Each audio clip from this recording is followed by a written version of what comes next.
പെണ്ണ് കാണാൻ പോയ പാപ്പച്ചന് സംഭവിച്ച പരിതാപകരമായ ഒരു കഥയാണ് ഇന്ന്.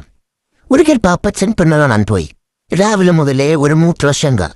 ആരോട് എങ്ങനെ ചോദിക്കും? നാണക്കേറുകൊണ്ട് എല്ലാം മനസ്സിലൊതുക്കി പെണ്ണിന്റെ വീട്ടിലിരുന്നു. ചായയുമായി പെണ്ണ് വന്നു. മനസ്സിൽ മൂത്രം ഒഴിക്കാനുള്ള ബുദ്ധിമുട്ട് കാരണമുള്ള വേദനകൾ മാത്രം.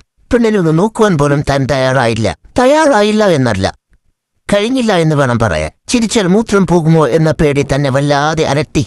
അങ്ങനെ മൂത്ര ടാങ്ക് പൊട്ടുന്ന വേദനയിലും താൻ തന്റെ വേദന പിടിച്ച് അടക്കിയിരുന്നു. പെട്ടെന്ന് റമാവൻ പറഞ്ഞു, പെണ്ണിനും ചെറുക്കനും എന്തെങ്കിലും സംസാരിക്കണമെങ്കിൽ സംസാരിക്കാം കേട്ടോ. ഇത് കേട്ടതും പാപ്പച്ചന്റെ മനസ്സിൽ ലഡ്ഡു പൊട്ടി.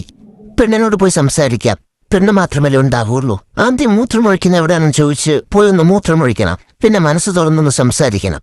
നല്ല അവസരം പാഴാക്കാതെ പാപ്പച്ചൻ പറഞ്ഞു, അതെ, എനിക്ക് സംസാരിക്കണം. അങ്ങനെ പെണ്ണിനോട് സംസാരിക്കുവാൻ പെണ്ണിനെയും പാപ്പച്ചനെയും ഒരു റൂമിലാക്കി. എന്നാൽ എങ്ങനെ ഈ കാര്യം അവതരിപ്പിക്കണമെന്ന് പാപ്പച്ചൻ അറിയില്ലായിരുന്നു. ഞാൻ ഇനി ചോദിച്ചാൽ അവൾ തെറ്റിദ്ധരിക്കുമോ? എന്നാൽ തന്റെ പേടിയും നാളവും ഒരു നിമിഷത്തേക്ക് താൻ മാറ്റിവെച്ചു. കാരണം മൂത്രം ഇനിയും ഒഴിച്ചില്ലെങ്കിൽ ടാങ്ക് പൊട്ടാൻ ചാൻസ് ഉണ്ട്. എല്ലാം മറന്നുകൊണ്ട് പാപ്പച്ചൻ പെണ്ണിന്റെ മുഖത്തേക്ക് നോക്കി.